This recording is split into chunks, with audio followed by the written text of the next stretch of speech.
નમસ્કાર વિદ્યાર્થી મિત્રો, ગુડ મોર્નિંગ, જય શ્રી કૃષ્ણ. વિદ્યાર્થી મિત્રો, આપણે છેલ્લે આર્થિક પ્રવૃત્તિના 3 પ્રકાર પૂર્ણ કર્યા: ધંધો, વ્યવસાય અને રોજગાર. તો આર્થિક પ્રવૃત્તિના 3 પ્રકાર હતા. આવક મેળવવા માટે આપણે 3 પ્રકારની પ્રવૃત્તિઓ કરી કે ધંધો કર્યો, વ્યવસાય કર્યો અને રોજગાર કર્યો. તો મિત્રો, આ 3 જે આર્થિક પ્રવૃત્તિના જે પ્રકાર જે છે એની વચ્ચે શું તફાવત છે એ તફાવત વિશે આજે આપણે શીખવાનું છે. તો મિત્રો, આજનો આપણો જે સવાલ જે છે એ સવાલ છે ધંધો, વ્યવસાય અને રોજગાર વચ્ચેના તફાવતનો. કે આ 3 આર્થિક પ્રવૃત્તિ તો છે, મતલબ કે ધંધો છે તો એ આવક મેળવવા માટે જ કરીએ છીએ, વ્યવસાય કરીએ છીએ તો એ પણ શેના માટે? આવક મેળવવા માટે જ. અને રોજગાર એટલે કે નોકરી કરીએ છીએ તો એ પણ શેના માટે થાય છે? આવક મેળવવા માટે જ થાય છે. તો મિત્રો, ધંધો, વ્યવસાય અને રોજગાર આ 3 આર્થિક પ્રવૃત્તિ છે, આવક મેળવવા માટેની જ પ્રવૃત્તિ છે. છતાં પણ આ 3 પ્રવૃત્તિઓ વચ્ચે શું તફાવત હોઈ શકે એ તફાવત વિશે આજે આપણે શીખવાનું છે. તો મિત્રો, આજનો જે સવાલ છે આપણો છે તફાવત. તો ટાઇટલ આપશું આપણે કોના વચ્ચે તફાવત છે મિત્રો? તો 3 આર્થિક પ્રવૃત્તિ: ધંધો, વ્યવસાય અને રોજગાર. ધંધો, વ્યવસાય અને રોજગાર વચ્ચેનો તફાવત. તો મિત્રો, ધંધો, વ્યવસાય અને રોજગાર વચ્ચેના તફાવતમાં આપણે અહીંયા સાઈડમાં લખશું તફાવતના મુદ્દા, પછી અહીંયા ટાઇટલ આપશું ધંધો, આ બાજુ આપણે ટાઇટલ આપશું વ્યવસાય અને અહીંયા ટાઇટલ આપશું રોજગાર. તો મિત્રો, ધંધો, વ્યવસાય અને રોજગાર 3 વચ્ચેના તફાવતની જો વાત કરવામાં આવે તો મિત્રો, તફાવતની અંદર સૌપ્રથમ પહેલો મુદ્દો આપણે આપ્યો છે ધંધાનું સ્વરૂપ. પ્રથમ મુદ્દો કયો આપ્યો છે મિત્રો? આપણે ધંધાનું સ્વરૂપ. તો ધંધો, વ્યવસાય અને રોજગારની અંદર શું ધંધાના સ્વરૂપની અંદર તફાવત હોઈ શકે? તો આપણે ચોપડીની અંદર આપેલું છે એ પ્રમાણે આપણે જોઈએ તો એ કહે છે નાણાંના બદલામાં. શેના બદલામાં કીધું છે? નાણાંના બદલામાં, એટલે કે પૈસાના બદલામાં ગ્રાહકને વસ્તુ અને સેવાનો પુરવઠો પૂરો પાડવામાં આવે છે.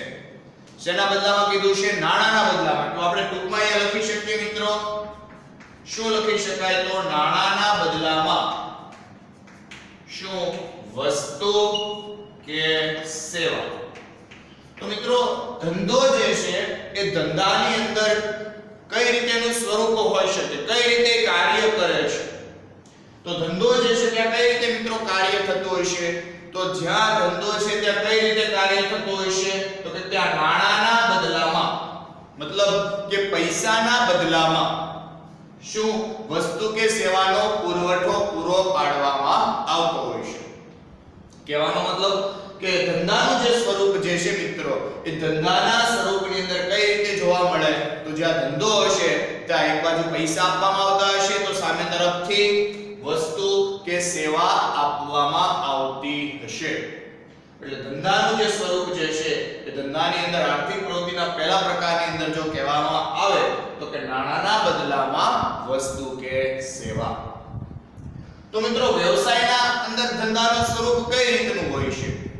તો વ્યવસાયની અંદર જો મિત્રો વાત કરવામાં આવે તો વ્યવસાયમાં શું કીધું છે? તો ચોપડીમાં આપણે આપેલું છે, ટેક્સ્ટ બુકમાં જોઈએ તો કે ફીના બદલામાં વ્યક્તિગત અને ધંધાકીય રીતે વિવેક બુદ્ધિથી સેવા આપવામાં આવે છે. તો આપણે ટૂંકમાં શું લખી શકાય? તો ફીના બદલામાં શું આપવામાં આવે છે મિત્રો? સેવા.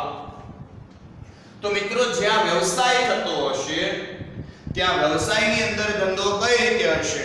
તો જ્યાં વ્યવસાય થતો હશે ત્યાં મિત્રો ધંધો જે છે, ધંધો એટલે કે જે કાર્ય જે છે કઈ રીતે થતું હોય, ધંધાનું સ્વરૂપ કઈ રીતનું હોય? તો ત્યાં ફી આપવામાં આવે છે, બદલામાં વ્યક્તિ તમને શું આપે છે? સેવા આપે છે. ફરી એક વખત કે વ્યવસાય જે છે મિત્રો, તો એ વ્યવસાય જ્યાં છે ત્યાં ધંધાનું સ્વરૂપ કઈ રીતનું હશે? તો વ્યવસાયમાં મિત્રો ધંધાનું સ્વરૂપ કે ફીના બદલામાં શું આપવામાં આવે છે? વિવેક બુદ્ધિથી સેવા આપવામાં આવે છે. મતલબ કે તમારે ફી આપવાની છે, સામેવાળો વ્યક્તિ જે છે એ તમને શું આપશે? સેવા. એમની બુદ્ધિની જે સેવા જે છે, એમની પાસે જે આવડત જે છે એ આવડતની સેવાનો લાભ તમને આપે છે. એટલે વ્યવસાયમાં ધંધાનું સ્વરૂપ ફીના બદલામાં સેવા આપવામાં આવે છે. આગળ મિત્રો ત્રીજો આપણે આર્થિક પ્રવૃત્તિનો પ્રકાર એટલે કે રોજગાર. તો રોજગારમાં ધંધાનું સ્વરૂપ કઈ રીતનું હોય? તો મિત્રો રોજગારમાં ધંધાનું સ્વરૂપ આપણે કીધું છે કે કરાર અને નિયમો અનુસાર કાર્ય કરવા. આપણે લખી શકાય કરાર અને નિયમો અનુસાર, કરાર અને નિયમો અનુસાર કાર્ય કરવાનું. તો મિત્રો જે રોજગાર એટલે કે નોકરી જે છે એ નોકરીની અંદર કઈ રીતે કાર્ય થાય? તો મિત્રો નોકરીમાં કઈ રીતે કાર્ય થશે? કરાર અને નિયમો અનુસાર. કઈ રીતે? કરાર અને નિયમો અનુસાર. તો કે માલિક અને કર્મચારી જે છે એ માલિક અને કર્મચારી બંને કઈ રીતે? તો કે એના બંને વચ્ચે જે કરાર થયો છે, નીતિ નિયમો નક્કી થયા છે, તો એ કરાર અને નીતિ નિયમો અનુસાર બંને કાર્ય કરવાનું છે. તો એ માલિક અને કર્મચારી બંને જે છે કરાર અને નિયમો અનુસાર કાર્ય કરવા માટે બંધાયેલા છે. તો મિત્રો ધંધાનું સ્વરૂપ જે છે એ ધંધાનું સ્વરૂપ રોજગારમાં કઈ રીતનું હોય છે? તો રોજગારમાં કઈ રીતે છે? કરાર અને નિયમો અનુસાર કાર્ય કરવા માટે બંધાયેલા છે. કોણ કોણ? ધંધાનો માલિક અને કર્મચારી.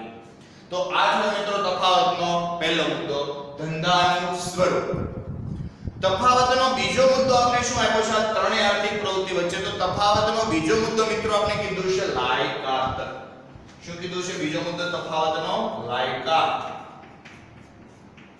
તો મિત્રો જો લાયકાતની વાત કરવામાં આવે કે ભાઈ આપણે શું લાયકાત જોઈએ, તો ધંધો કરવા માટે તમારી પાસે શું લાયકાત હોવી જોઈએ?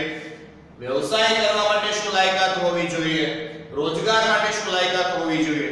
તો જો લાયકાતની મિત્રો વાત કરવામાં આવે તો ધંધા માટે અલગ લાયકાત હશે, વ્યવસાય માટે અલગ લાયકાત હશે, રોજગાર માટે પણ અલગ લાયકાત આપણે ગણાવી શકાય.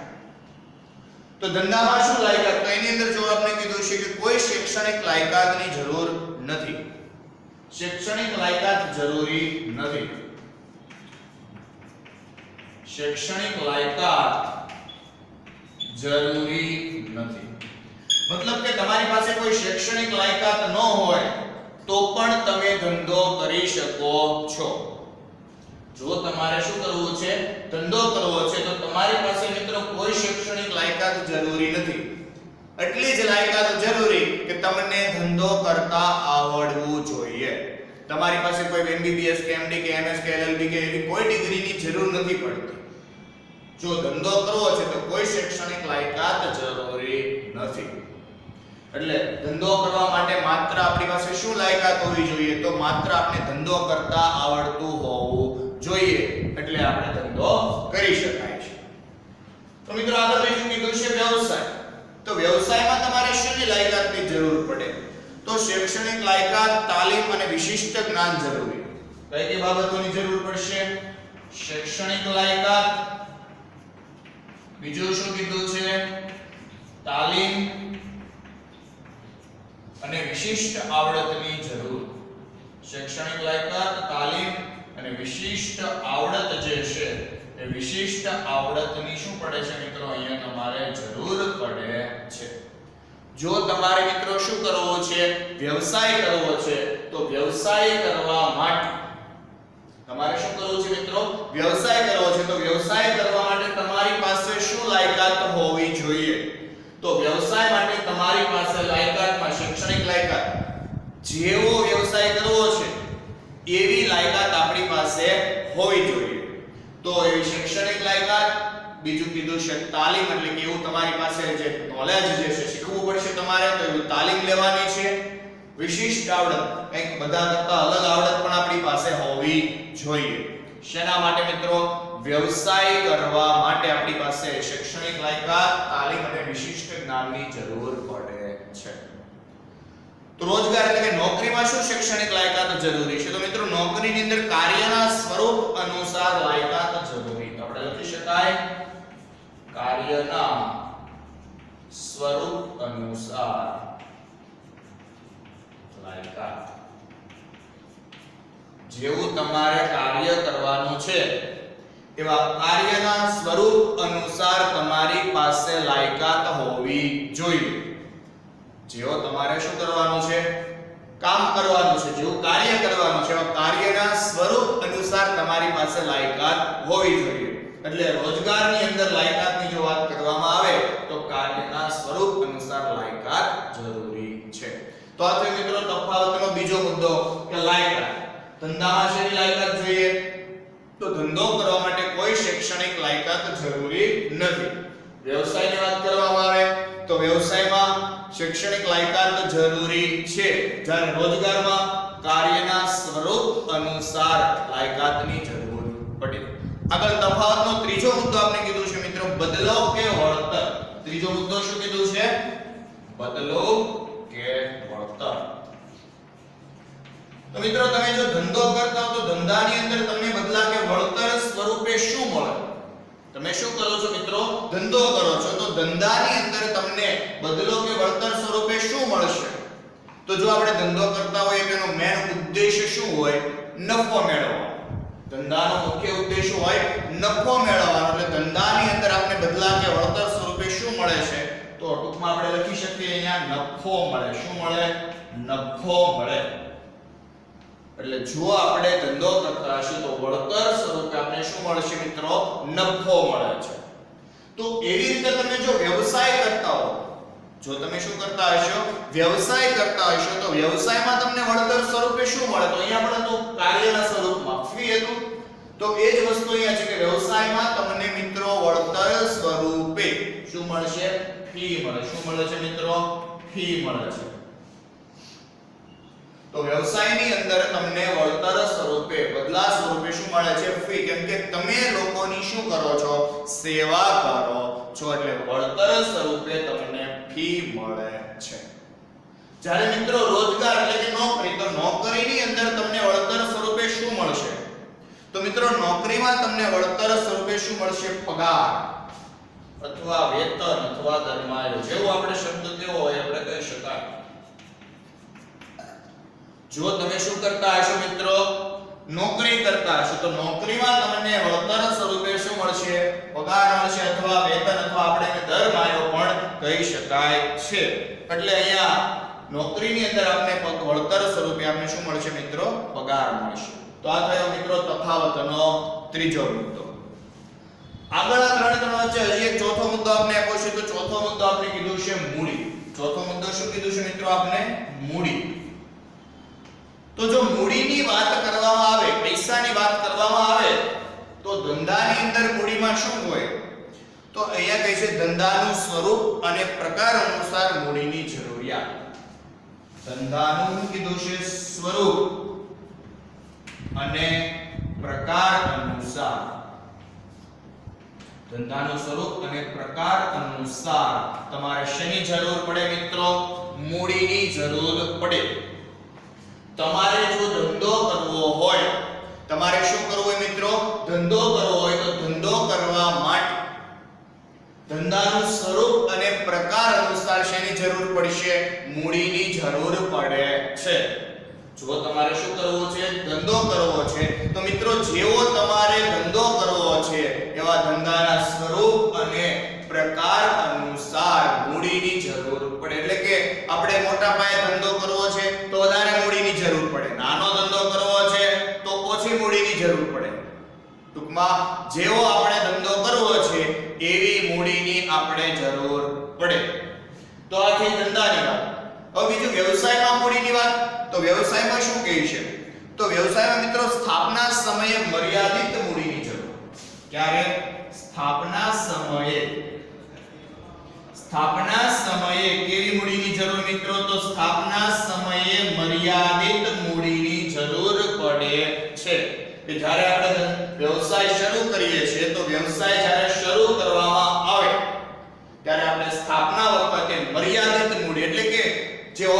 ખર્ચ આ તે બધું શરૂ કરવા માટે ફર્નિચર મિલકત કાંઈ જરૂરી પડે એ મિલકતનો આપણે ખર્ચ થાય.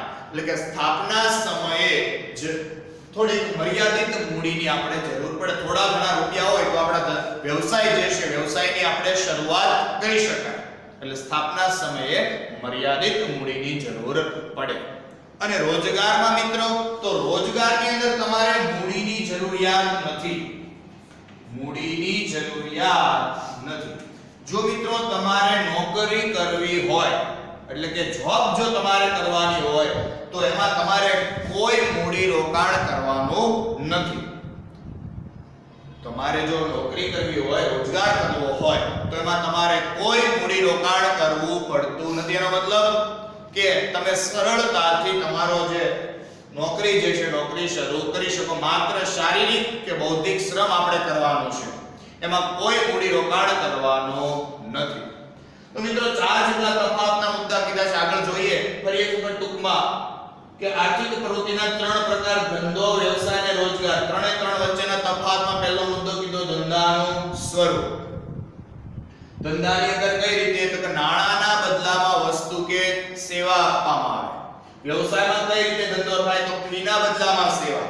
અને રોજગારમાં કરાર અને નિયમો અનુસાર આપણે કાર્ય કરવાનું. બીજો મુદ્દો હતો લાયકાત કે ધંધો કરવા માટે કોઈ શૈક્ષણિક લાયકાત જરૂરી નથી. વ્યવસાય માટે જેવો વ્યવસાય એવી લાયકાત, વિશિષ્ટ તાલીમ અને વિશિષ્ટ જ્ઞાનની જરૂર પડે. અને નોકરી માટે તો જેવું કાર્ય છે એવી તમારી પાસે લાયકાત જરૂરી. ત્રીજો મુદ્દો કીધો છે બદલો કે વળતર. જો તમે ધંધો કરતા હશો તો બદલા સ્વરૂપે નફો મળે, વ્યવસાય કરો છો તો વળતર સ્વરૂપે ફી મળશે, અને નોકરી કરો છો તો વળતર સ્વરૂપે પગાર વેતન તમને મળે. ચોથો મુદ્દો કીધો છે મિત્રો મૂડી. જો તમારે ધંધો કરવો છે તો ધંધાના સ્વરૂપ અને પ્રકાર અનુસાર મૂડીની જરૂરિયાત તમારે થશે. વ્યવસાયમાં તો કે સ્થાપના સમયે તમારે મર્યાદિત મૂડીની જરૂર પડે. અને રોજગારની અંદર મૂડી તો રોજગારમાં મૂડી રોકાણ આપણે કરવું પડતું નથી. તો મિત્રો ચાર મુદ્દા આપણે કીધા છે. આગળ પાંચમો મુદ્દો આપણે કીધું છે જોખમ. આપણે પાંચમો મુદ્દાનો ટાઇટલ આપશું. તો પાંચમો મુદ્દો શું કીધું છે મિત્રો? ત્રણેય વચ્ચેના તફાવતમાં આપણે કીધું છે જોખમ. તો જોઈએ ધંધો, વ્યવસાય અને રોજગાર ત્રણે ત્રણમાં શું જોખમ હોઈ શકે. તો મિત્રો ધંધો, વ્યવસાય અને રોજગાર ત્રણે ત્રણની જો વાત કરવામાં તો જોખમ તો ત્રણે ત્રણની અંદર છે. કારણ કે મિત્રો ત્રણે ત્રણ પ્રવૃત્તિ જે છે ત્રણે ત્રણ પ્રવૃત્તિ કેવી છે? આવક મેળવવા માટેની પ્રવૃત્તિ છે. એટલે મિત્રો ત્રણે ત્રણની અંદર જોખમ તો હશે જ. તો ટાઇટલ આપે મુદ્દાનું જોખમ. તો ટેક્સ્ટ બુકમાં આપણે આપેલું છે ધંધાની અંદર જોખમ. તો ધંધાની નફાની અનિશ્ચિતતા અને નુકસાનનું જોખમ. ધંધામાં શું કીધું છે? નફાની અનિશ્ચિતતા અને શેનું જોખમ છે? નુકસાનનું, નફાનું જોખમ છે. મતલબ નફાની અનિશ્ચિતતા છે. કેટલો નફો થશે એ આપણે અગાઉથી કંઈ કહી શકતા નથી. એટલે નુકસાનનું, નફા નુકસાનનું છે જોખમ છે. તમને ખબર નથી કે તમારે નફો થશે, નુકસાન થશે કે નફો થશે, કોઈ ખબર છે નહીં. એટલે મિત્રો જ્યારે તમે ધંધો કરો છો ત્યારે ધંધાની અંદર તમારે શું રહેલું છે? જોખમ રહેલું છે. નફાની અનિશ્ચિતતા છે. નફો કેટલો થશે ખબર છે નહીં. નુકસાનનું શું છે? નફા નુકસાનનું જોખમ છે. નુકસાન થાય તે નુકસાન ન પણ થાય એટલે નફા નુકસાનનું પણ શું છે? તમારે જોખમ રહેલું છે. એટલે ધંધાની અંદર જે છે એ જોખમ રહેલું છે. જ્યારે વ્યવસાયમાં શું કહે છે? તો વ્યવસાયમાં મિત્રો આપણે કહે છે નિશ્ચિત રકમની ફી ન મળવાનું જોખમ. તો વ્યવસાયમાં લખીએ ફી ન મળવાનું જોખમ. કે મિત્રો તમે કોઈ વ્યવસાય કરતા હો, ડોક્ટર, વકીલ, સીએ નો કોઈ વ્યવસાય કરો છો તો ઘણીવાર શું થાય કે વ્યવસાયમાં તમને એવું પણ બને કે ફી ન પણ મળે. તો ફી ન મળવાનું જોખમ ક્યાં રહેલું છે મિત્રો? વ્યવસાયમાં રહેલું છે. ઘણીવાર એવું થાય કે કાર્ય કર્યા પછી આપને ફી ન પણ મળે. તો એવું પણ બને કે ફી ન આવે. તો વ્યવસાયની અંદર કયું જોખમ છે કે ફી ન મળવાનું જોખમ આપને રહેલું છે. જ્યારે રોજગારમાં મિત્રો શું કહે છે? નિશ્ચિત ચોક્કસ વેતન મળતું હોવાથી જોખમ કેવું છે? ઓછું છે. તો લખીએ ચોક્કસ વેતન તેથી જોખમ કેવું ઓછું. તો રોજગારની અંદર એટલે કે નોકરીની અંદર મિત્રો જોખમ જે છે એ નોકરીની અંદર જોખમનું પ્રમાણ કેવું છે ઓછું છે. કારણ કે એમાં નિશ્ચિત સમયે તમને શું મળી જાય છે નિશ્ચિત વેતન મળી જતું હોય છે. પણ બનવા સંજોગ એવું બને કે તમને વેતન પગાર જે છે સમય ન પણ મળી શકે. એટલે નોકરીની અંદર જોખમ જે છે જોખમ કેવું છે મિત્રો ખૂબ ઓછું જોવા મળે છે. આગળનો મુદ્દો આપણે કીધો છે આચાર સંહિતા. તો જો આચાર સંહિતા એટલે કે નીતિ નિયમોની મિત્રો વાત કરવામાં આવે તો નીતિ નિયમો જે છે ધંધાની અંદર કયા નીતિ નિયમો લાગુ પડશે. તો આચાર સંહિતામાં આપણે કીધું છે કે ધંધાની અંદર કાયદાકીય નિયમોનું પાલન કરવું પડે. તો લખીએ આપણે કાયદાકીય નિયમોનું પાલન.